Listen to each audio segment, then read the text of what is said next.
We are early on the route, but we see lots of little Route 66 signs along the way. I wonder how well that's kept up along the route. But we are trying to stay on Route 66, but the GPS wants to put us on a different route in order to get to our first destination. So it's going to be a combination of just like looking at the map and following the signs to get where we need to go. Coffee house. They have signs up celebrating the 100 years at Bruin, you think? Bruin. We've made it to our first stop, our Del Rey Chicken Basket. They have a Route 66 sign, and it's been like recommended in all of the books to go here. So here we are.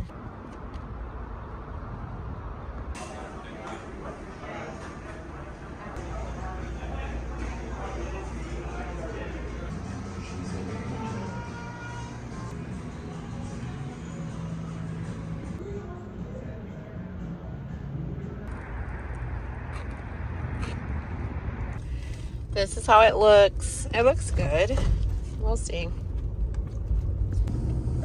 Oh, a lot of cars coming back this way.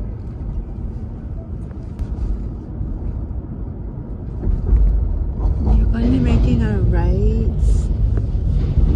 Oh, well, maybe this is it right here. I don't know. We've made it to Joliet, and we're going to pick up.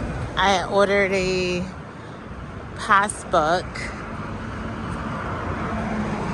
and so we're gonna go pick that up. And I think this is the stamp place, and we might track back to some other items, but we'll see like other stops along the way.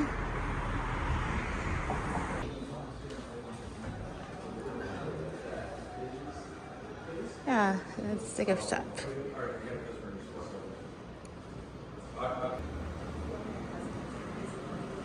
So I got my passports books because there was a misunderstanding, and I think they should make that really clear that the gold one is different. It's not a stamp book. So this is a sticker book, which I kind of feel like, okay, I may not even do that. And this is the traditional passport book. And I got my first stamp right there. About $50 worth of passport books. Crazy work. Basically, there's no need to buy any more souvenirs. Like, this is the souvenir, right? Like, yeah.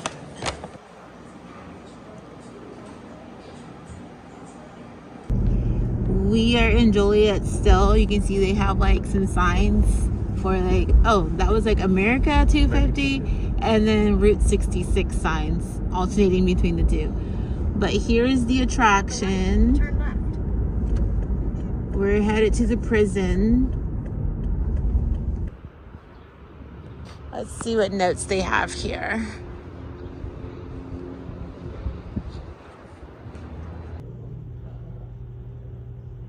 I got a Route 66 passport. Oklahoma is the other state that has one, and I did bring that.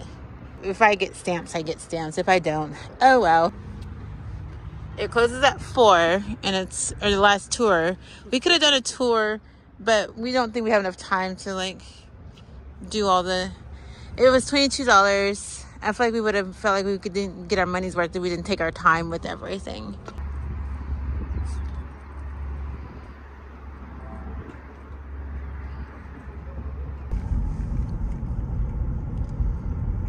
Dairy Queen, the very first Dairy Queen building. It's just a building. There's nothing's even marking it. No, I think I was watching a YouTube video on it a couple months ago. And I don't know, like Dairy Queens are pretty big in Texas. And I know like in Texas, like the first Whataburger is like marked. It's a whole thing. Here is just this building right here that has the no trespassing sign on it.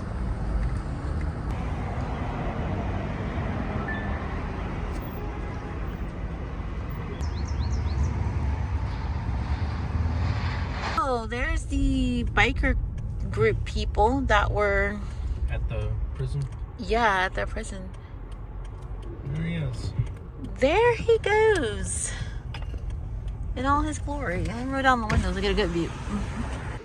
This is the store that I went to go to, but very Through Monday.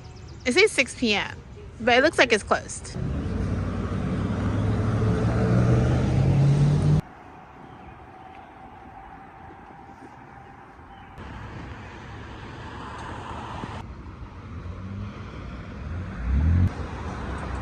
Some familiar people. They were at the Joliet prison.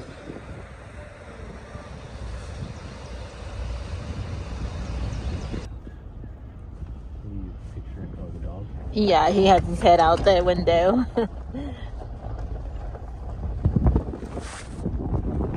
I think this is our next to last stop for today, which is the 2-person jail. And it has like a little push button that tells some information about it, and then you can also go into the jail. So let's press the button and see what it says.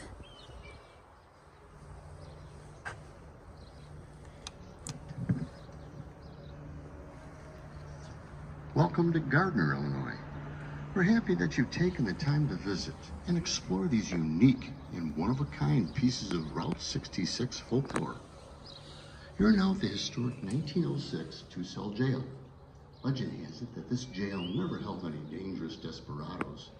It was used mainly to control hobos and vagrants, especially during the 1930s Depression era. We hear that hobos would hop off the trains and wander around town seeking out food and work. This was acceptable in those days. Folks wanted them safely locked up at night. Be sure to stroll over to explore our other fascinating historic structure. This original 1800s horse-drawn streetcar was used as a diner on Route 66 from 1932 to 1939. This piece of gallery history has been moved to this location so that you can experience what it was like to travel and eat in the early days. Going into jail. There's a toilet, a cot. It tells about our most famous resident. His name was Reverend Christian Johnson. This man is credited with helping to save the world from nuclear destruction. This true story is so fascinating that you certainly do not want to know about this local hero. Gardner is also home to Theater Hyatt. In 1863, during the Civil War, his bravery earned him the Medal of Honor. As a result, he was ceremoniously reburied with full military honors as one of the first 3 at the Abraham Lincoln National Cemetery, located on Route 66 in Elwood, Illinois. Now, that's about 20 miles north of here.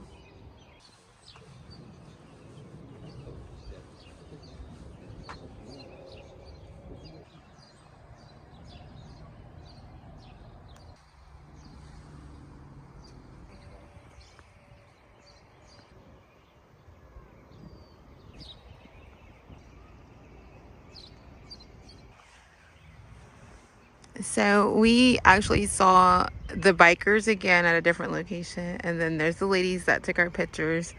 So I'm interested to see like how far along we are going to see these people.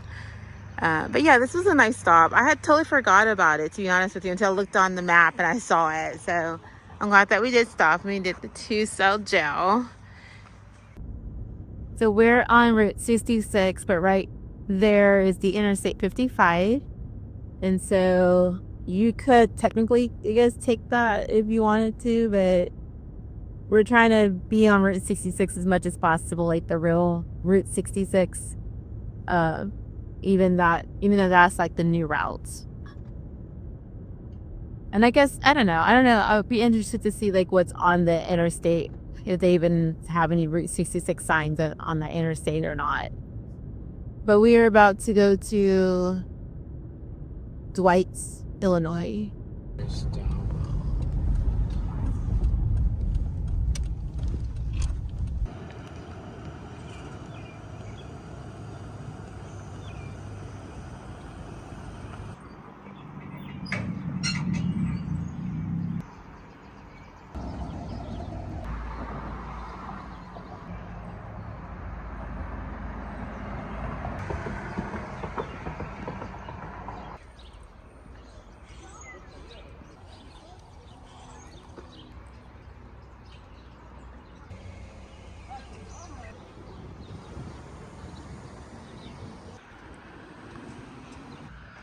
Over there is a restaurant, Old Family Route 66 restaurant, but we're not going to that.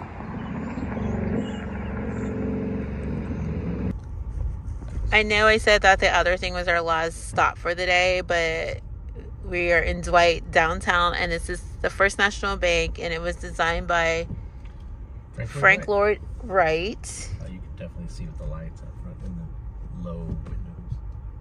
And we do love us some Frank Lloyd Wright buildings. But that one was very basic, but okay. And then now we're looking for a windmill? It's me. Oh, I thought that's what you said. Okay. I don't know where it is. All right, we'll have to put it inside the GPS. By the way, the weather is perfect. It's not too hot or cold. This morning I did put on like my jacket, but for the most part, it's been very decent. We're letting Nelson have an opportunity to potty. He is on this little thing where he just refused to use the restroom for a very long time. Oh, look at those leaves. Is that what they are, cattails? That's the ones up by the wall? Oh, no, these are here. Okay, this is nice.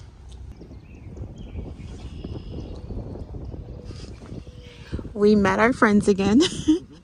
They had offered to take a picture, not to actually have a YouTube channel, but they're from North Dakota, so they didn't have to travel as far as we did to get to the starting point.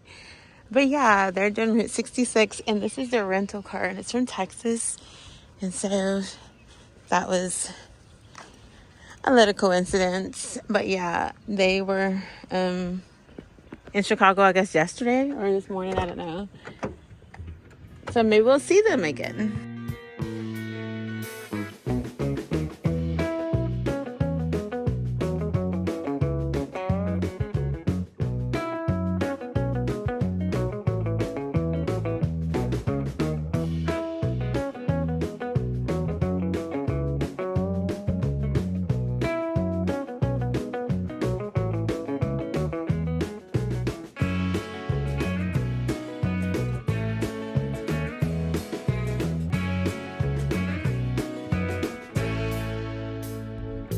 So the town had like these little entry signs that was like, welcome Route 66ers.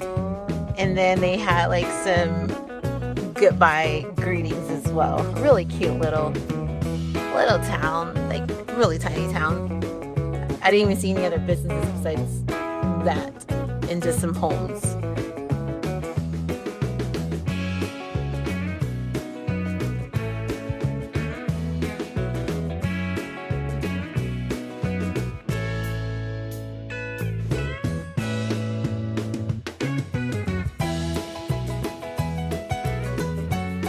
Is this the Dead Man's Curve right here, you think? So we saw a sign that said Dead Man's Curve, and so we turned on it, and maybe okay, what's the sign? You're going too fast.